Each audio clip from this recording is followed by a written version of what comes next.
La tragédie qui ébranle le Québec au grand complet. Appel au 911 pendant que le feu est pris. Côté violence conjugale, je pense qu'il faut serrer la vis. Les faits divers avec Maxime Delan.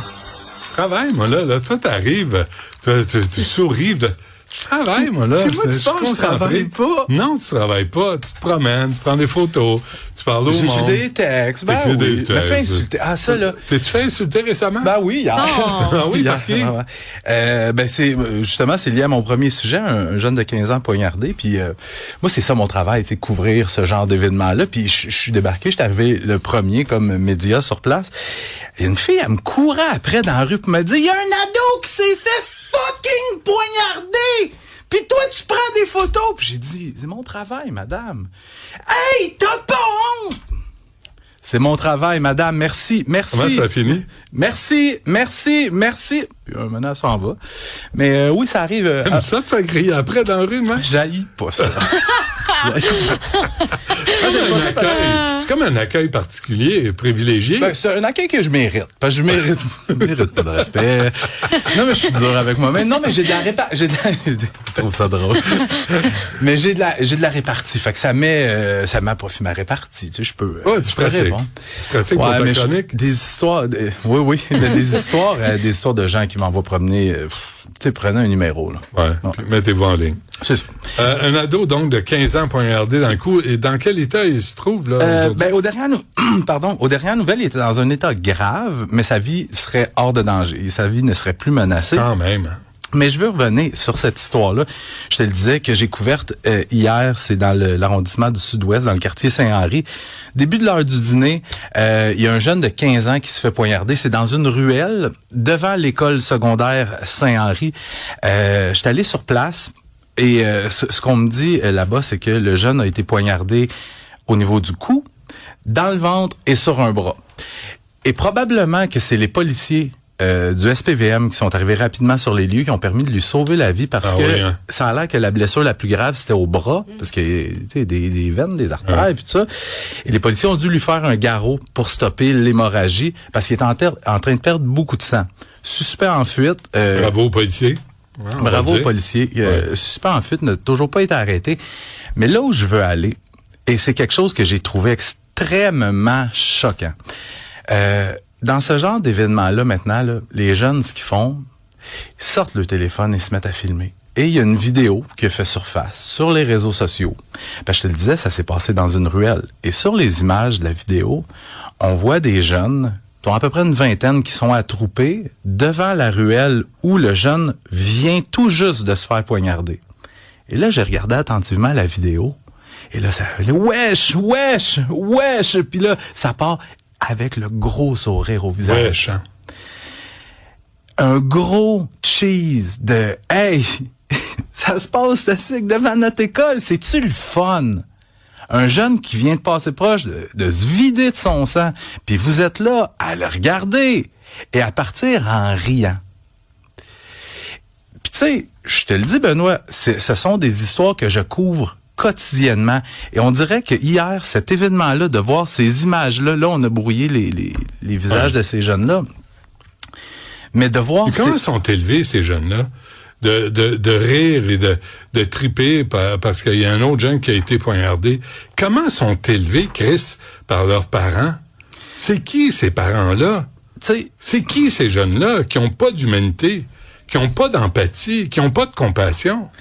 Puis je te le disais, ça a comme été un déclic. Je me suis dit, on est vraiment rendu là. Puis peut-être que je suis de la vieille école de me dire, il me semble qu'il y a quelque chose comme ça qui arrive. De pas trouver ça drôle? Pas trouver, tu sais, je dis pas nécessairement d'avoir la mine basse, mais tu sais, ça amène à réfléchir. Tu te dis, tabarouette, ça s'est passé devant mon école. Ah oui? Un de mes camarades de classe ou tu sais d'école qui se fait poignarder il y a 15 ans. Puis tu ricanes de même. Puis évidemment, c'est pas tous les jeunes. C'était une partie de ceux qui étaient sur place. Ouais. Qui partent en souriant et en riant. Tu sais, ça fait quoi, 2 semaines, j'étais allé à Gérard-Filion, à Longueuil, les policiers, c'est toujours pas clair en passant, mais l'information qu'il y avait, c'est qu'il y avait un jeune avec une arme à feu qui est entré dans l'école. Moi, j'étais arrivé là rapidement avec le collègue Yves Poirier de TVA, et j'ai jamais vu des jeunes Fou comme de la marde de même. Il était comme tellement heureux de nous voir, puis heureux d'être sur le terrain de l'école, puis ça nous sautait dessus, puis les téléphones cellulaires, puis ça riait. Puis en dedans de moi-même, je me disais, il y a peut-être quelqu'un qui est armé dans votre école, puis tu sais, c'est pas la première fois que ça arrive, là, des histoires d'agression armée, puis de... Pourquoi? Je comprends pas. C'est comme si c'était rendu tellement banalisé chez notre jeunesse, cette violence-là, puis d'apporter des couteaux, puis de se promener avec, de trimballer des armes à feu. Ouais. Ben, ça fait des bonnes images, ces réseaux sociaux. C'est une banalisation, une glorification de la violence, mais de façon débile. Débile. Et là, on peut se poser des questions sur la culture ambiante. On peut se poser des questions sur la discipline à la maison, sur les valeurs qui sont véhiculées à la maison. Qu'est-ce qui est grave? Qu'est-ce qui est futile? Qu'est-ce qui est drôle? C'est drôle. Ah oui, l'autre a mangé une volée, c'est drôle. On va le regarder manger une volée. Elle se fait agresser sexuellement, ben ça doit être drôle, wesh. Hein? On va rire. Qu'est-ce? D'où ils sortent? J'aimerais ça t'offrir une réponse qui a du sens, mais j'en ai pas. Je comprends. Il y en a un qui est fâché, pourquoi? Il était fâché de pas avoir réussi à tuer sa conjointe. C'est quand même quelque chose, hein? C'est une histoire absolument épouvantable et une sentence aussi qui soulève des questions, si tu veux mon avis. Pas une autre, non. Frédéric Racine, c'est un homme de Lévis qui vient d'écoper 9 ans d'emprisonnement pour avoir tenté de tuer sa conjointe. On est en mai 2025. Sa conjointe est en train de faire à souper sur le barbecue. Ils viennent d'avoir une discussion assez animée au sujet d'une potentielle séparation. Parce que ça a l'air que ça fonctionne plus. Et à ce moment-là, Frédéric Racine est fou de rage. Fou de rage, pourquoi? C'est peut-être parce que Frédéric Racine, il consomme en moyenne 3 caisses de 24 par semaine. Il prend entre 40 et 100 pilules d'ecstasy par fin de semaine, fume aussi du pot, prend des champignons magiques et sniffe de la cocaïne. Quand tu as 51 ans, puis que tu consommes tout ça, semaine après semaine, ça se peut que tu prennes pas les meilleures décisions, mais ça excuse rien. Toujours bien pas toi ou moi qui va rouler le 20$ puis qui va y mettre dans le nez pour qu'il sniffe sa ligne. On s'entend. On s'entend. Alors, Frédéric Racine est complètement fou de rage au sujet de la discussion qu'il vient d'avoir avec sa conjointe. Sort à l'extérieur sur le patio et se met à varger sur sa conjointe à coups de poing. Puis paf, paf, à coups de poing. Et là, il prend un couteau aussi et il la poignarde 9 fois.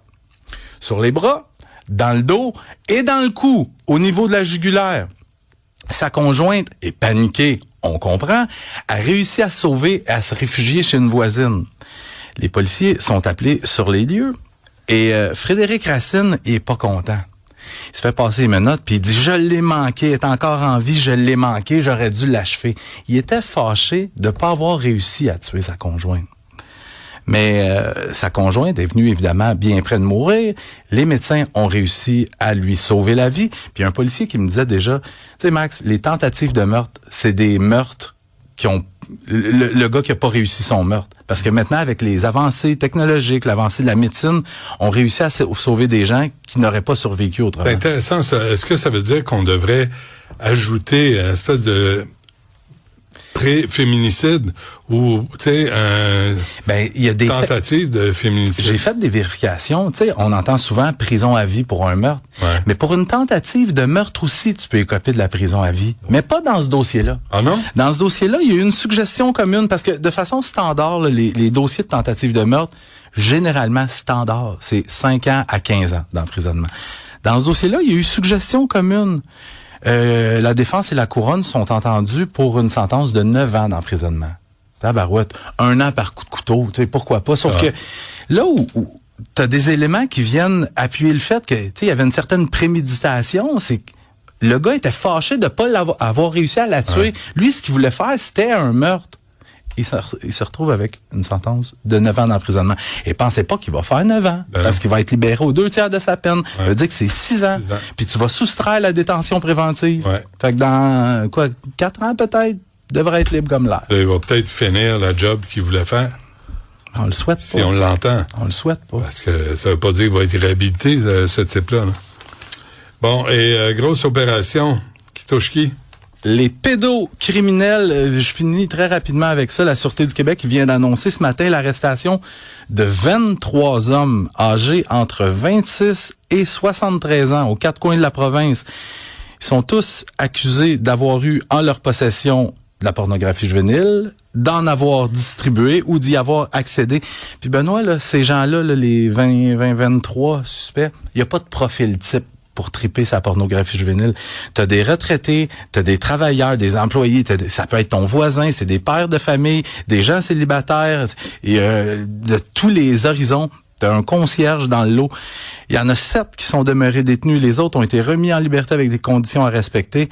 Et Benoît, c'est dans les appareils de ces 23 accusés-là, on a trouvé plus de 4 millions de fichiers de pornographie juvénile. Et ça, c'est seulement au cours de l'enquête. Parce qu'il y a une vingtaine de perquisitions aussi qui ont été menées. On a saisi tous les appareils informatiques, électroniques également. Et tout ça va être analysé. Fait qu'on peut s'attendre à ce que le nombre de fichiers soit beaucoup plus grand.